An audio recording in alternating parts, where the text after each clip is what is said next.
नमस्कार दोस्तों, कैसे हो आप सभी। आशा करता हूँ आप सभी अच्छे होंगे।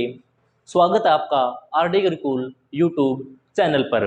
आज मैं एक रोचक विषय के साथ आया हूँ, जिस रोचक विषय का शीर्षक है गूंगी गुड़िया से दुर्गा देवी तक का सफ़र। दुर्गा तक का सफ़र। आप सभी को पता है गूंगी गुड़िया किसे कहा जाता है। एक गुड़िया होती है और उससे ऊपर से उसको गूंगी भी कहा जाए तो आपको कैसा लगेगा। और फिर दुर्गा, जो हिंदू धर्म में एक शक्ति का रूप है, उस दुर्गा देवी के नाम से वह प्रसिद्ध भी हुई। कौन थी ये महिला जिनको पहले गूंगी गुड़िया कहा गया और बाद में वही महिला दुर्गा देवी के नाम से प्रसिद्ध भी हुई। आइए हम इसी विषय पर आज चर्चा करते हैं। कौन है ये गूंगी गुड़िया और कैसे किन्होंने इनको गूंगी गुड़िया कहा और बाद में यही गूंगी गुड़िया दुर्गा देवी तक कैसे इन्होंने अपना सफ़र पूरा किया। मैं यहाँ पर कुछ टर्म लिख देता हूँ, पहले आपको उस टर्म से याद रह जाएगा। 1951-52, आपको सबको पता है 1951-52 में क्या हुआ था। 1951-52 में क्या हुआ था? पहला आम चुनाव। दूसरा आम चुनाव कब हुआ? 1957, क्योंकि 5 वर्ष के अंतराल में चुनाव होते हैं, तो आप सबको पता है 5 वर्ष बाद 1957 को दूसरे चुनाव हुए। तीसरे आम चुनाव कब हुए? 1907 और 5 12 1962 को। चौथे कब होते हैं फिर? दूसरे, तीसरे और फिर चौथे 1967 को। यहाँ से हमारी कहानी स्टार्ट होगी, लेकिन ये हम भूमिका को बनाते हुए चलेंगे। 1967 के बाद 1971 आता है। अब आप सभी सोच रहे होंगे सभी 5 वर्ष के अंतराल में हैं, लेकिन यहाँ 4 वर्ष बाद ही चुनाव करवाए गए। अब आपको मैं भूमिका से बनाते हुए चलता हूँ। जो ये गूंगी गुड़िया है, इन्हें जो भारत की प्रथम महिला प्रधानमंत्री थी इंदिरा गांधी, श्रीमती इंदिरा गांधी जी, इन्हें यह संज्ञा, दोनों प्रकार की संज्ञा दी गई थी। आपातकाल के दौरान इन्होंने आपातकाल की घोषणा की थी, तो इनमें और भी संज्ञा मिली थी, लेकिन हमारा आज का मुख्य विषय गूंगी गुड़िया से दुर्गा देवी तक का ही रहेगा। जवाहरलाल नेहरू इनके पिता थे। 1951-52 का जब चुनाव हुआ, कांग्रेस पार्टी ही पूरे भारत में एक फैली हुई पार्टी थी। पहला आम चुनाव कांग्रेस पार्टी जीतती है। नेहरू जी पहले प्रधानमंत्री चुने जाते हैं और ये पीएम हो गए। और प्रेसिडेंट में यहाँ लिखता हूँ राजेंद्र प्रसाद। दूसरी बार चुनाव होते हैं, कांग्रेस पार्टी जीतती है, नेहरू जी फिर बनते हैं प्रधानमंत्री और डॉक्टर राजेंद्र प्रसाद फिर बनते हैं प्रेसिडेंट, राष्ट्रपति। लेकिन नेहरू जी और डॉक्टर राजेंद्र प्रसाद की उस स्तर तक नहीं बनती थी। डॉक्टर राजेंद्र प्रसाद जवाहरलाल नेहरू के राजकाल शासनकाल में रोक टोक करते थे, जो इनको पसंद नहीं था। अब आते हैं तीसरे आम चुनाव। फिर कांग्रेस पार्टी जीतती है और नेहरू जी प्रधानमंत्री बनते हैं। लेकिन यहाँ पर बात आती है प्रेसिडेंट, राष्ट्रपति की। 1950 के दशक के एक आपको रोचक तथ्य बताना चाहूँगा मैं। 1950 के दशक में अमेरिका में एक व्यक्ति 4 बार उप राष्ट्रपति का चुनाव लड़ता है, वह जीतता है और चौथी बार भी वह राष्ट्रपति बनता है। लेकिन चौथे वर्ष अपने अंतराल को, अपने टर्म को पूरा करते हुए वह उनका देहांत हो जाता है और बाद में अमेरिका में कानून बनता है कि कोई भी व्यक्ति 2 अंतराल तक ही राष्ट्रपति रहेगा, केवल 2 बार, केवल 2 बार तक ही वह राष्ट्रपति रहेगा। इसी चीज़ को देखते हुए भारत ने कोई कानून नहीं बनाया, लेकिन इसी परंपरा को फॉलो करते हुए डॉक्टर राजेंद्र प्रसाद ने स्वयं ही नामांकन पत्र नहीं भरा राष्ट्रपति पद के लिए और उन्होंने यह पद, यहाँ पर यह भी कह सकते हैं ये तीसरी बार भी राष्ट्रपति बन सकते थे, लेकिन ये नहीं बने। इसके बाद जवाहरलाल नेहरू, बात आती है एक नए राष्ट्रपति की। नया राष्ट्रपति किसे बनाया जाए? डॉक्टर सर्वपल्ली राधाकृष्णन। डॉक्टर सर्वपल्ली राधाकृष्णन को राष्ट्रपति बनाए जाने के 2 मुख्य कारण थे। नंबर 1 तो ये पढ़े लिखे व्यक्ति थे। एक राष्ट्रपति पद पर पढ़ा लिखा व्यक्ति हो, ये बहुत ज़रूरी होता है।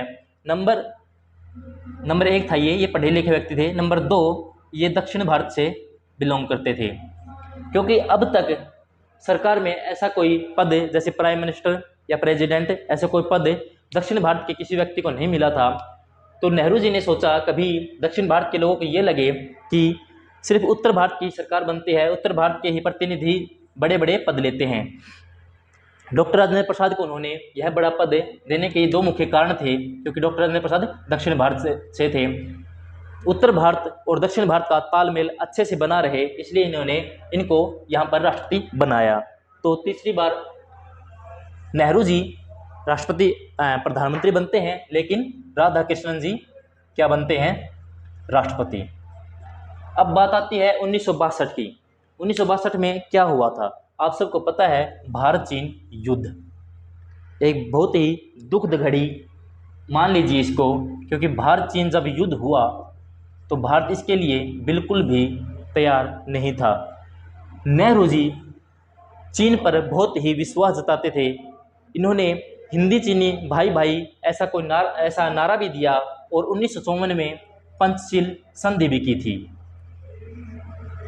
इन्हें लगता था कि चीन हमारा भाई है और यह हम पर कभी हमला नहीं करेगा।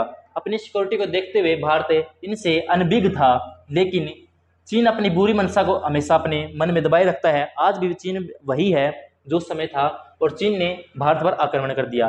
भारत उस समय बहुत ही गरीब राष्ट्र था, उस युद्ध की मार झेल नहीं पाया और युद्ध में हार गया।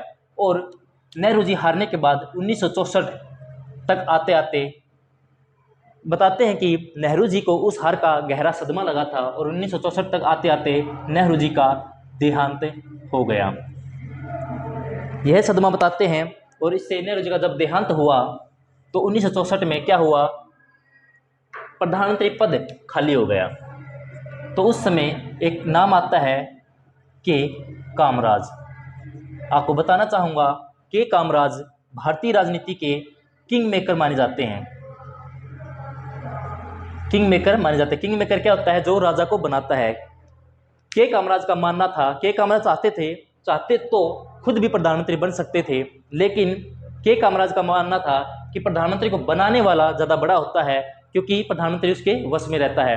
आपको ध्यान में होगा, जब पिछली बार अब कांग्रेस की सरकार थी तो सोनिया गांधी ने डॉक्टर मनमोहन सिंह को प्रधानमंत्री बनाया था, अपनी वश में, अपने आप मुट्ठी में रखने के लिए। आप कैसे भी उनको बता सकते हैं। डॉक्टर मनमोहन सिंह बहुत ही खुददार ईमानदार नेता हैं, क्योंकि 1991 में LPG लाने में उनका बड़ा सहयोग रहा। 2008 की जो आर्थिक मंदी आई थी, पूरा विश्व उसमें डूबा हुआ था, लेकिन डॉक्टर मनमोहन सिंह ने भारत को नहीं डूबने दिया। तो अब वापस अपने टॉपिक पर आते हैं। के कामराज भारतीय राजनीति के किंग मेकर माने जाते हैं। तो के कामराज ने उस समय गुलजारी लाल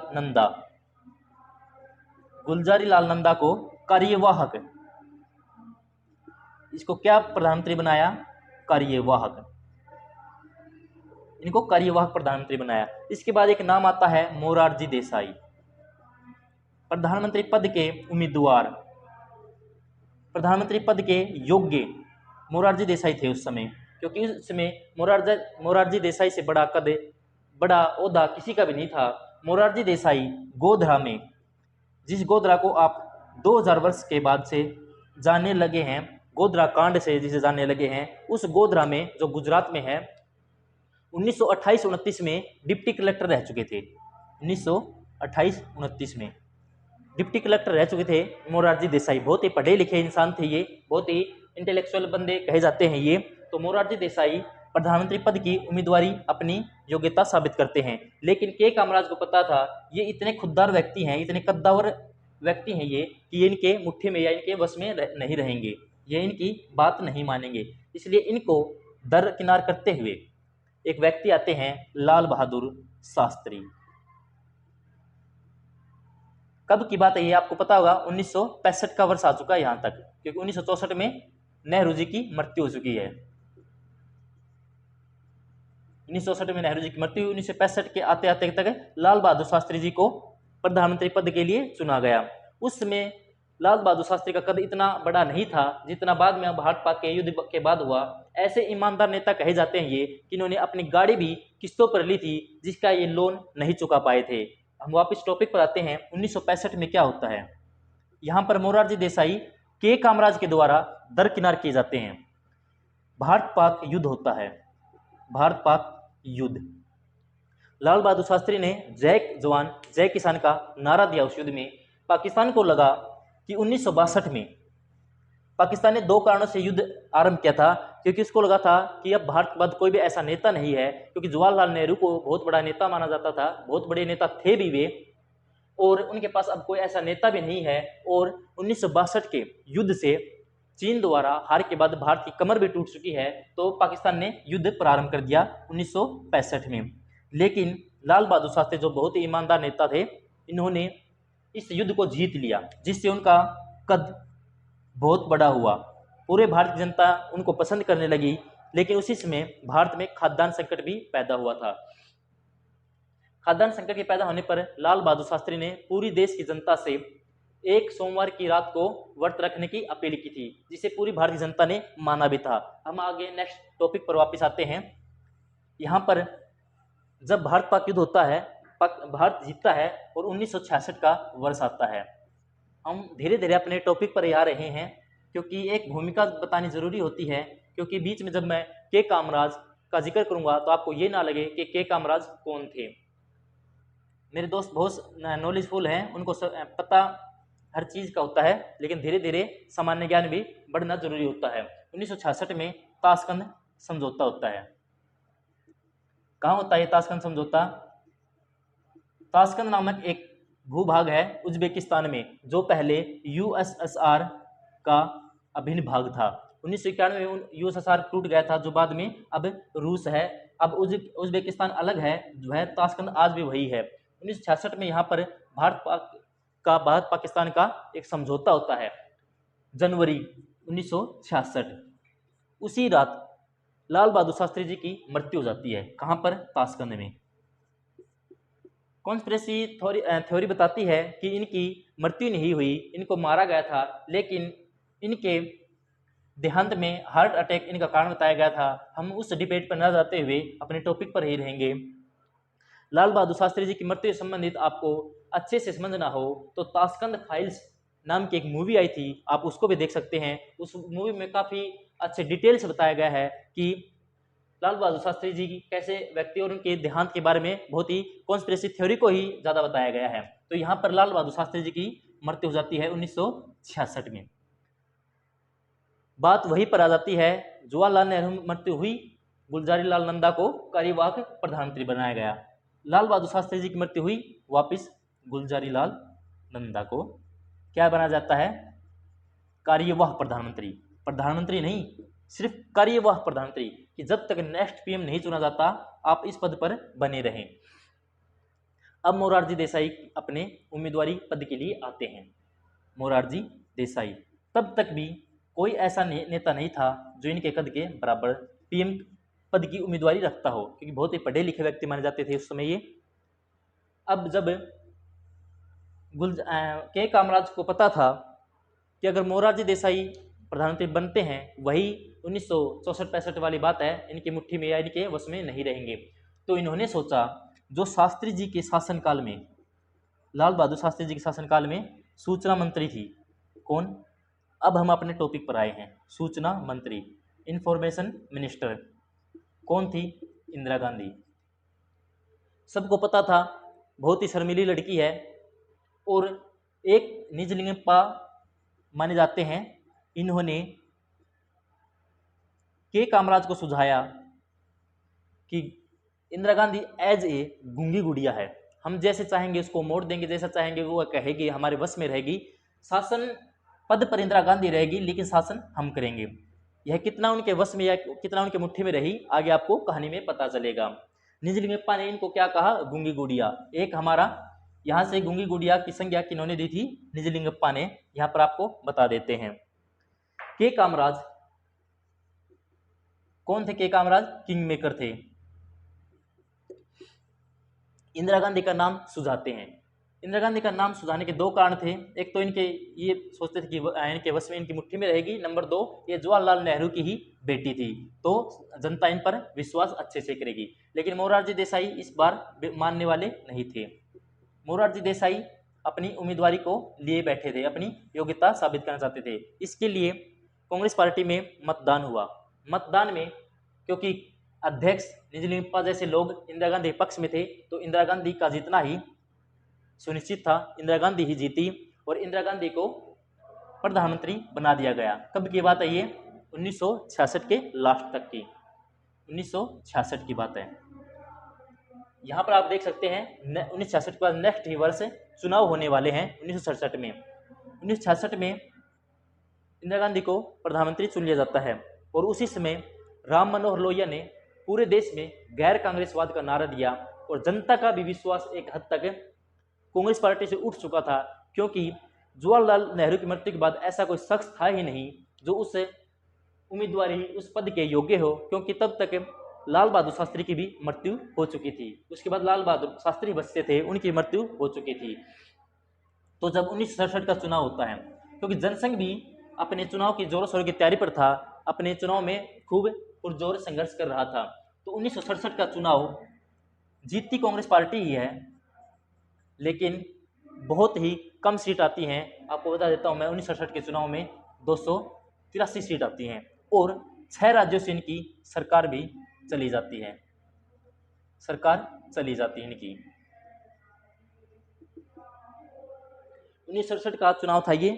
इंदिरा गांधी को पता था कि ऐसे तो पावर में हम नहीं रहने वाले, और 1967 में पावर में आते ही जब इनकी सरकार बनी कांग्रेस पार्टी की, तो इंदिरा गांधी ने एक लैंड रिफॉर्म लेके आई थी। उस लैंड रिफॉर्म, यहाँ पर पावर की बात बताना चाहूँगा मैं आपको, उस लैंड रिफॉर्म के विरुद्ध एक गोलकनाथ केस हुआ था, गोलकनाथ केस। पंजाब के 2 भाई थे, गोलकनाथ वर्सेस पंजाब केस कहा जाता है ये। जब सरकार पावर में होती है, सरकार के पास पूर्ण बहुमत होता है, सरकार विधानपालिका कार्यपालिका वर्सेस सुप्रीम कोर्ट मीन्स न्यायपालिका। आपको पता है भारत का ऐतिहासिक पृष्ठभूमि कैसी रही है, हमेशा न्यायपालिका और विधानपालिका कार्यपालिका एक दूसरे के अपने पावर दर्शाते रहते हैं। तो जब सरकार पावर में होती है तो सुप्रीम कोर्ट को कमज़ोर होता है, और जब सुप्रीम कोर्ट पावर में होती है तब सरकार कमज़ोर पड़ी जाती है। तो यहाँ पर सरकार कमज़ोर थी क्योंकि सीट बहुत कम आई हुई थी, तो सुप्रीम कोर्ट ने गोलकनाथ केस में सरकार के पक्ष को खारिज कर दिया। तो यह इंदिरा गांधी की सरकार को एक बड़ा झटका था। यहाँ पर एक झटका उनको गोलकनाथ केस से लग गया था, क्योंकि इंदिरा गांधी को पता चल गया था यदि उनकी सरकार बहुमत में या अच्छी सीटों से नहीं जीतेगी तो सुप्रीम कोर्ट उन पर हावी रहेगा। एक झटका उनको यह गोलकनाथ केस खारिज ही कर दिया था, क्योंकि सरकार ने कहा था कि जो अनुच्छेद 368 है और जो अनुच्छेद 13 के अंतर्गत नहीं आएगा, इसमें राज्य के नीति निर्देशक तत्वों को देखते हुए, क्योंकि जमींदारी प्रथा का उन्मूलन करना चाहती थी इंदिरा गांधी सरकार, और ये जमींदार ही इनकी जमीन ली गई थी, तो इसलिए इन्होंने केस किया था। तो उसी के चलते गोलकनाथ केस को सुप्रीम कोर्ट ने खारिज कर दिया, क्योंकि अनुच्छेद 13 में लिखा गया है कि कोई भी ऐसा संवैधानिक संशोधन नहीं होगा सरकार के द्वारा जिसमें मौलिक अधिकारों का हनन हो, या वे अल्प हो, या वे शून्य हो जाएं। जब गोलकनाथ केस खारिज कर दिया गया 1967 में, तो एक बात आपको बताना चाहूँगा मैं, इंदिरा गांधी को झटका तो लगा ही, लेकिन 1967 यहाँ के साथ साथ राधा कृष्णन के बाद यहाँ पर 1967 में राष्ट्रपति के भी चुनाव हुए थे। राष्ट्रपति के चुनाव में आप सभी को पता है 1967 में राष्ट्रपति के भी चुनाव हुए थे। दोबारा राधा कृष्णन को बनाने की बात कही गई, लेकिन इंदिरा गांधी को पता था कि डॉक्टर राधा कृष्णन काफ़ी पढ़े लिखे हैं, उनके शासनकाल में रोक टोक करेंगे, इसलिए उन्होंने बताया कि अब की बार हम माइनॉरिटी से राष्ट्रपति बनाएंगे। डॉक्टर जाकिर हुसैन को राष्ट्रपति बनाया गया था, डॉक्टर जाकिर हुसैन। यहाँ पर सरकार को एक झटका लग गया था पहले ही गोलकनाथ केस में। 1969 तक आते आते डॉक्टर जाकिर हुसैन की मृत्यु हो जाती है, ये अपना टर्म पूरा नहीं कर पाते हैं। तो 1969 में ज्यों ही डॉक्टर जाकिर हुसैन की मृत्यु होती है तो नए राष्ट्रपति के लिए चुनाव होने थे। तो के कामराज, निजलिंगप्पा, मोरारजी देसाई, जो अब एक हो चुके थे। आप सबको पता है किसी समय मोरारजी देसाई को के कामराज ने दरकिनार किया था, प्रधानमंत्री पद के लिए दरकिनार कर दिया था, इनको बनने नहीं दिया था। लेकिन बाद में जब इनको पता चला कि अब इंदिरा गांधी इनकी मुट्ठी में नहीं रहने वाली, तो मोरारजी देसाई और कामराज एक हो गए। ये वही बात हो गई जब बड़े दुश्मन को हराने के लिए छोटे शत्रु आपस में संधि कर लेते हैं, वह अपनी शत्रुता भुला देते हैं। उसी प्रकार की बात हो गई ये। इंदिरा गांधी को हराने के लिए या इंदिरा गांधी को दबाने के लिए मोरारजी देसाई और कामराज एक हो गए, और इनके साथ थे निजलिंगप्पा, जो 1969 तक आते आते कांग्रेस पार्टी के अध्यक्ष हो चुके थे। तो इन्होंने 1973 में जब डॉक्टर जाकिर हुसैन की मृत्यु हुई तो देहांत हुआ इनका, तो इन्होंने नीलम संजीव रेड्डी को उम्मीदवार खड़ा किया। प्रत्याशी बाद में होगा, उम्मीदवार कहेंगे, पहला उम्मीदवार खड़ा किया। आज तक भी 2022 तक भी ये रहा है कि जो सत्तारूढ़ पक्ष होता है, सत्ता दल सरकार होती है, वह किसी भी व्यक्ति को जब खड़ा करती है राष्ट्रपति पद के लिए, वही व्यक्ति जीतता है। लेकिन नीलम संजीव रेड्डी के नाम 2 रिकॉर्ड हैं। बताता हूं आपको दोनों रिकॉर्ड। एक तो नीलम संजीव रेड्डी सत्तारूढ़ पक्ष के उम्मीदवार होने पर भी हारे थे उस समय 1969 में। नंबर 2 रिकॉर्ड, एक नंबर रिकॉर्ड होगा इनका। नंबर 2, 1977 में ये निर्विरोध सर्वसम्मति से चुने गए थे। आज तक केवल यही एक ऐसे राष्ट्रपति हुए हैं जो सर्वसम्मति से चुने गए हैं, और यही एक ऐसे व्यक्ति थे जो सत्तारूढ़ पक्ष के उम्मीदवार होने पर भी हारे थे। ये दोनों रिकॉर्ड नीलम संजीव रेड्डी के खाते में आते हैं, उनकी झोली में डलते हैं दोनों रिकॉर्ड। तो इस प्रकार जब सत्तारूढ़ पक्ष ने नीलम संजीव रेड्डी को उम्मीदवार पद के लिए खड़ा किया, तो इंदिरा गांधी को पता चल गया कि अब उनको दबाने की प्रक्रिया, उनको नीचा दिखाने या उनको शासन में रोक टोक करने की प्रक्रिया शुरू हो चुकी है। तो उन्होंने जब यहाँ पर कार्यवाहक रूप से वी गिरी को कार्यवाहक राष्ट्रपति बनाया जा चुका था, उनको समर्थन किया कि आप राष्ट्रपति का चुनाव लड़िए। वी गिरी को इंदिरा गांधी का समर्थन मिल चुका था, और पार्टी के व्हिप जारी होने के बाद भी ये नीलम संजीव रेड्डी हारे थे। आपको बता देता हूं मैं, व्हिप क्या होती है। व्हिप क्या होती है? व्हिप होती है जब कोई पार्टी किसी विशेष सत्र के लिए अपने सभी पार्टी सदस्यों, विधायकों या सांसदों को किसी एक पक्ष के लिए या किसी एक उम्मीदवार के लिए वोट डालने के लिए बाधित करती है। यह एक लिखित आदेश होता है जिसमें व्हिप में सभी उम्मीदवारों को किसी एक पक्ष में वोट डालने के लिए बाध्य किया जाता है। इस बाध्यपन के होने के बाद भी इंदिरा गांधी ने इनको समर्थन किया।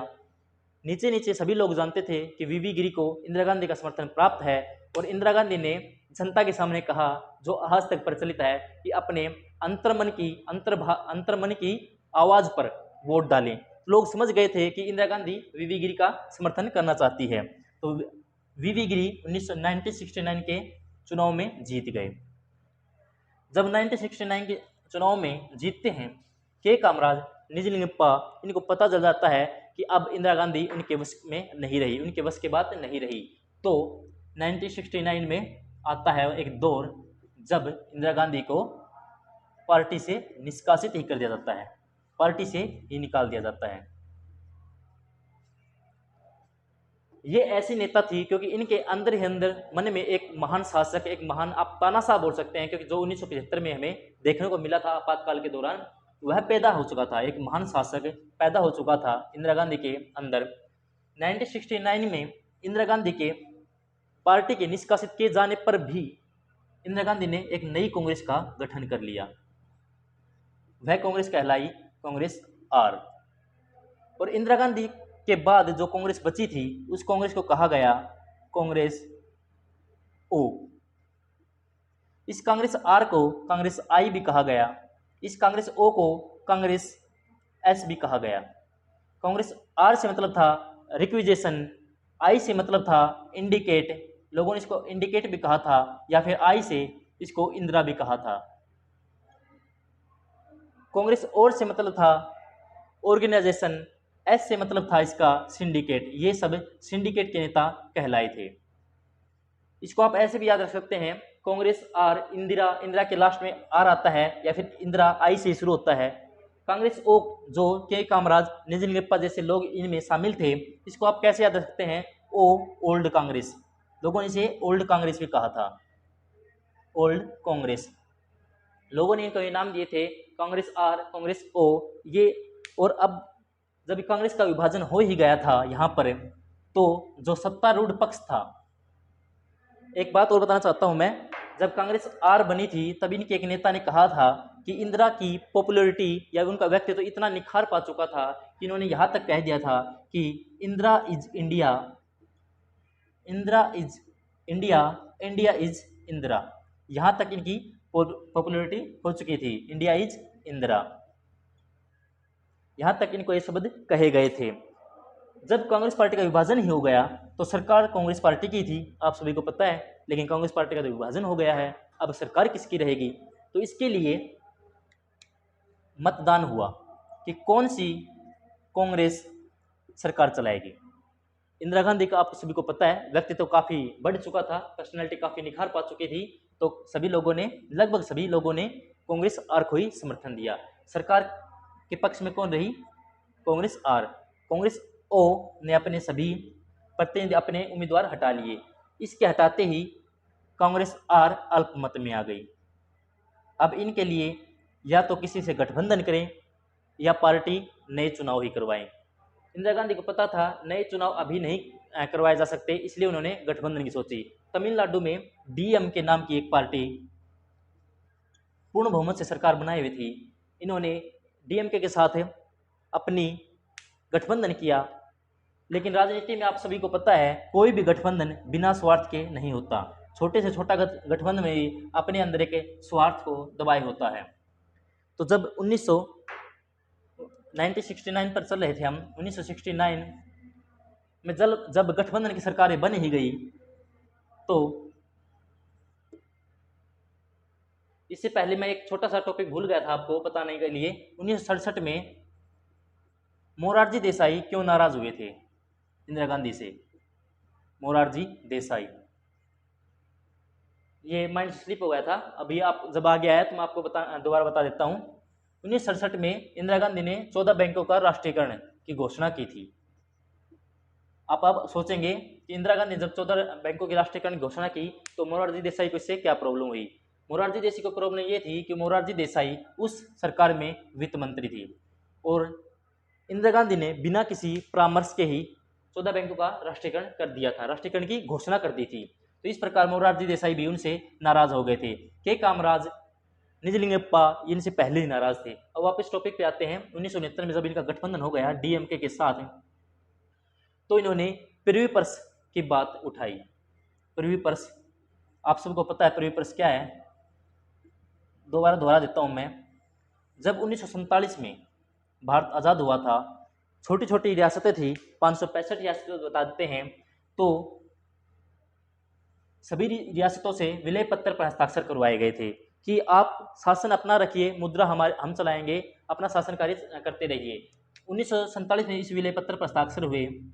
1950 के आते आते तक एक बार फिर विलय पत्र, 2 बार विलय पत्र पर हस्ताक्षर करवाए गए थे। 1950 में ये कहा कि शासन भी हमारा रहेगा, आंतरिक और बाहरी विदेशी मामले भी हम संभालेंगे, आप बस एक मुद्रा मतलब अमाउंट ले लीजिए, आप उसको प्रिवी पर्स का नाम भी दे सकते हैं, एक तनख्वाह भी बोल सकते हैं, एक वेतन भी बोल सकते हैं, वो राजाओं महाराजाओं को दिया गया।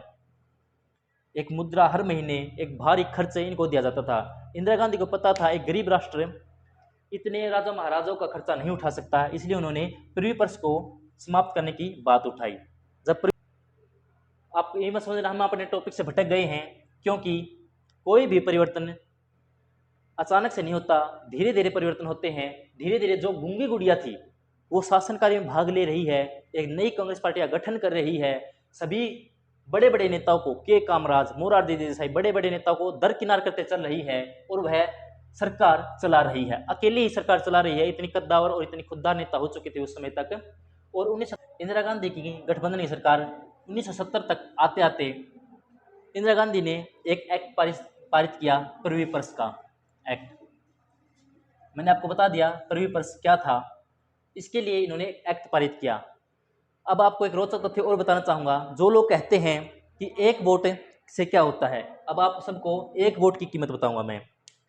गठबंधन की सरकार थी इंदिरा गांधी की और प्रिवी पर्स एक्ट के लिए उन्हें बिल पारित करवाना था, तो उन्होंने लोकसभा में गठबंधन के चलते बिल पारित करवा लिया, एक्ट पास करवा लिया। अब बारी थी राज्यसभा में बिल पारित करवाने की। जब तक राज्यसभा की मंजूरी नहीं मिलती कोई बिल नहीं बनता, आपको पता है। तो राज्यसभा में इंदिरा गांधी को चाहिए थे 150 वोट। एक वोट की कीमत बता रहा हूँ आप सभी को। ये जो कहते हैं ना, मेरे एक वोट न डालने से क्या होता है, क्या सरकार गिर जाएगी, क्या सरकार बन जाएगी, तो उस एक वोट की कीमत बता रहा हूँ। इंदिरा गांधी की सरकार को चाहिए थे 150 वोट, इनको मिले 149 वोट। मात्र एक वोट की वजह से प्रिवी पर्स एक्ट पारित नहीं हो पाया। इंदिरा गांधी को ये दूसरा झटका लगा था यहाँ पर प्रिवी पर्स का। ये झटका लग गया था इंदिरा गांधी को। इंदिरा गांधी को पता चल गया था कि गठबंधन की सरकार बैसाखी के सहारे चलने वाली सरकार है, इससे कुछ नहीं होने वाला। लेकिन इंदिरा गांधी ने राष्ट्रपति से एक आदेश पारित करवा लिया जिसमें प्रिवी पर्स एक्ट को पारित करवा लिया। लेकिन फिर आए माधवराव सिंधिया